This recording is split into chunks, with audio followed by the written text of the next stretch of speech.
Alright everyone, I thought I'd do an introductory video to the pressure washer which I got recently.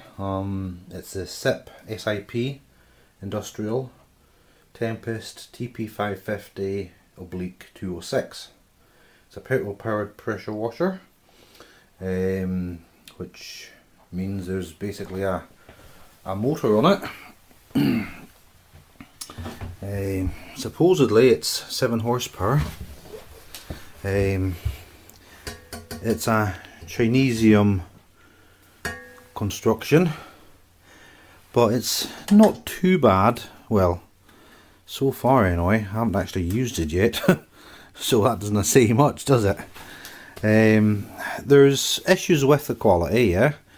I paid 300 quid for it, okay. You can get a plastic fucking trolley for about 100 quid, I guess. You know, a Karcher or some brand like that, 100, 120 maybe. Get a cheaper one maybe for, you know, 80 quid.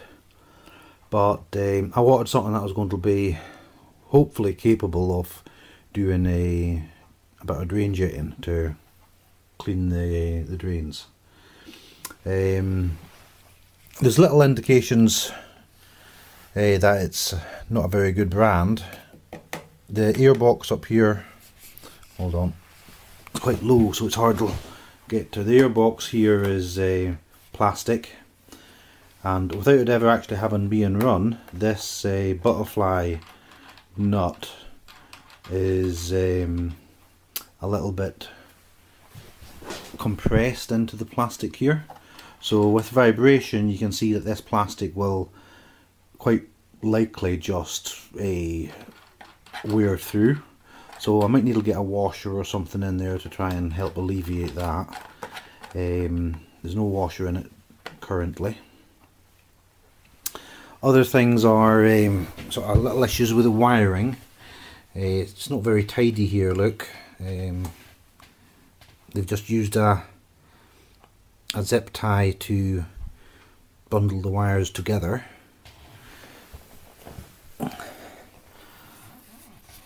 I'm not entirely sure what this bit here is covering or what's inside that, but it's not very nice looking.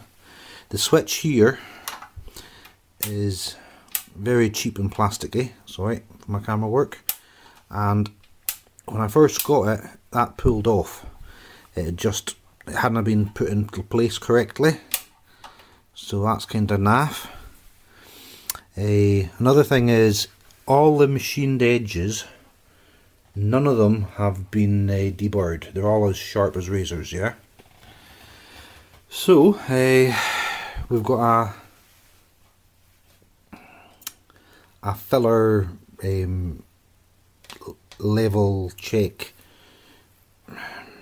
plastic cap here, and there's an alternative one on the other side. The exhaust has got quite a decent grill on it, you know. The spark plug is inside this metal shroud, I don't know what I'll call it, but there's things here like a choke lever with no way, it doesn't actually connect to the choke. Some of these levers don't do anything, yeah. So that's possibly an issue with different models and them reusing the same part on different models, so it'll be used in some manner on one type and in a different manner on another. Now what I'm currently at is I'm draining and replacing the oil in the actual pressure pump itself. I've put the required oil into the motor. That's 10W30 if memory serves, and there's no actual drain plug on the pressure washer unit itself. Now, hold on here. It's not heavy, but it's heavy enough. So this pressure washer unit is mounted, hold on, there we go, in this fashion, right? That's the way it mounts onto the shaft there, right? And you've got a filler, a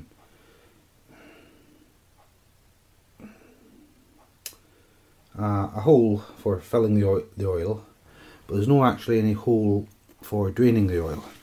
The only sort of available hole is where the sight glass would fit. So I've removed the sight glass, and I tried initially tilting the unit on its side 45 degrees or thereabouts to try and get the oil out, and nothing came out, right? So there's very, very little oil in it. So I've resorted to actually removing the pump, as you can see, completely from the motor shaft there. Yeah. Now it's keyed on and then held in place with 4 bolts, right? The 4 bolts, they weren't equally torqued down. The filler top, it's just a plastic part, right? So it's not on tight. The sight glass, however, there's a sight glass. It's aluminium, and it was barely torqued up at all. I used this socket over here, socket wrench, to loosen it, and it took no effort to loosen at all. So perhaps they're cautious because it's aluminium and may easily strip, because there's no weight in that. It's very, very light. So it's a cheap grade of aluminium they've used. The 4 bolts,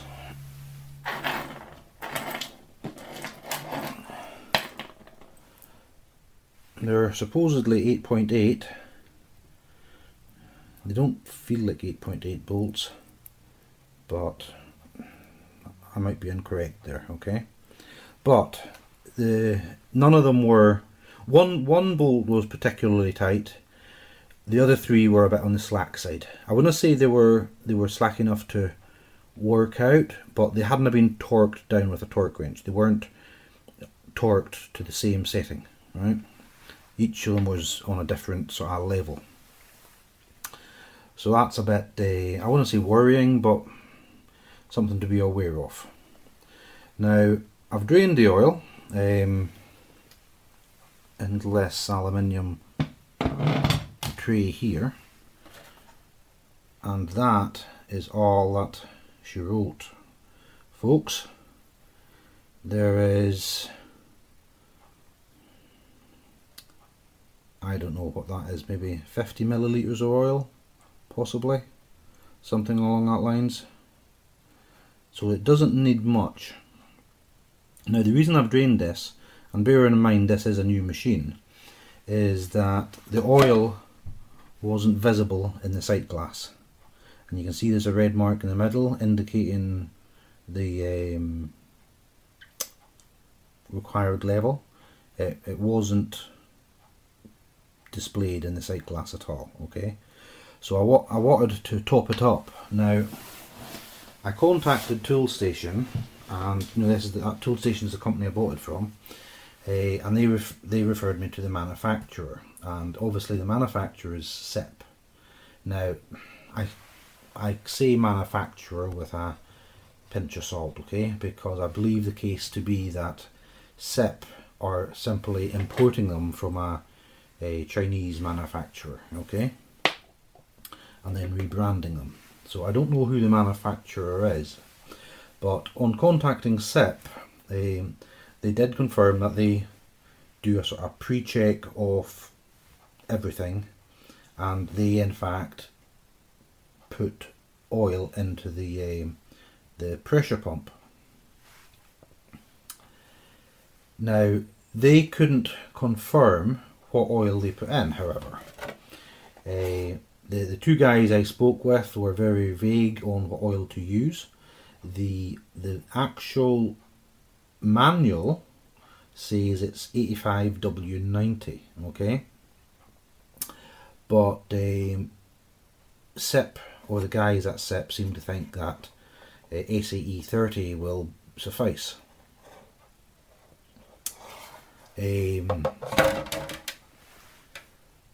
Now, I've not done a thorough investigation into what water pumps or pressure pumps should use, but the sort of consensus seems to be you're wanting a fairly viscous oil which resists degradation from impacting parts, that resists frothing and resists absorbing water, right? So that all does sort of suggest 85W90 would be the best choice. But SIP are putting in SAE 30. Maybe it's new enough, I don't know. They say that they've had no returns within the warranty period, and this is what they've been using for years. That might be fine for them, but for the guys that are using the pump and it fails outside of warranty because of the wrong oil was put in it from the beginning, they're left high and dry, having to buy a new pump or new internal parts for the pump, or just replace the whole unit. I understand nobody bothers maintaining things anymore, they just throw it away and buy another one. But I like to get my money's worth out of a machine if I'm investing in it. Right, that's the phone, folks. I'll have to be back in a second.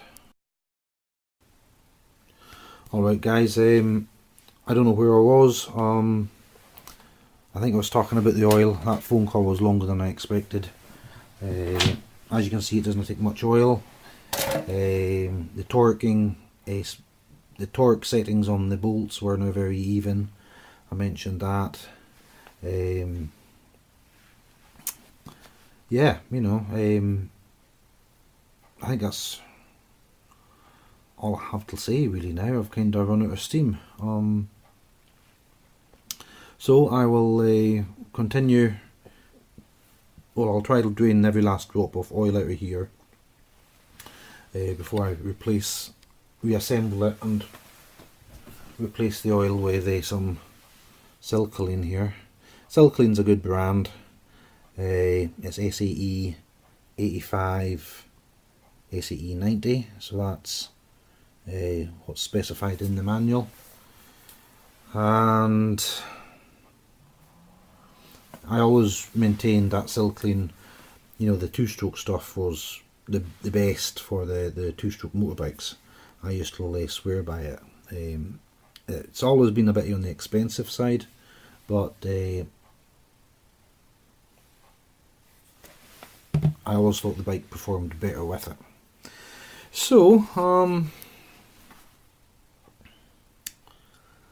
yeah, I think I'll just leave it at that. I'll put this back on and fill it with oil, and she should be ready to go then after this. I've got, this was, I'll just go over some of the stuff I got with it. This was one of the hoses that came with it. I don't know what type of fitting that is, but you know, that's a sort of standard pressure washer fitting, I believe. The hose is a 220 bar. It says Germany design, but it doesn't feel a very heavy hose. It's got a rubberized sort of coating on the outside, but it feels like it might be of a PVC inner or something. So that comes as standard with the machine. You get this extension pipe for the lance, as they call it. The lance is just the gun, really. Hold on.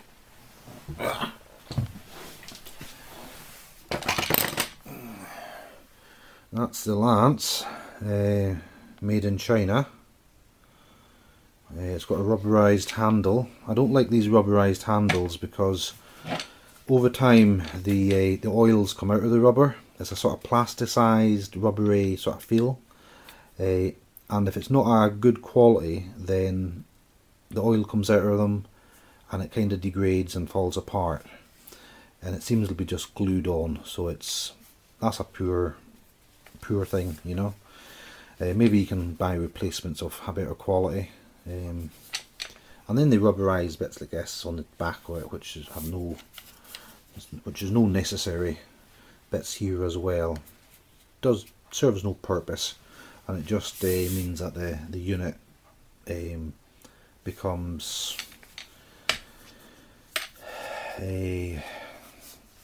unusable sooner. The other thing is that you get these different nozzles. They're held in a little bit on this sort of dashboard thing.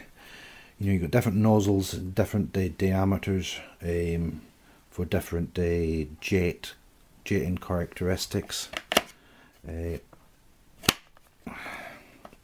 But you know, that's probably just a gimmick. Oh yeah, I got a quick release. What do you call these things? Hose lock quick release adapter for the unit. And yeah, there's still a little bit of oil coming out of that yet. So yeah, I'll leave it at that for now, and catch you in a bit. Bye for now.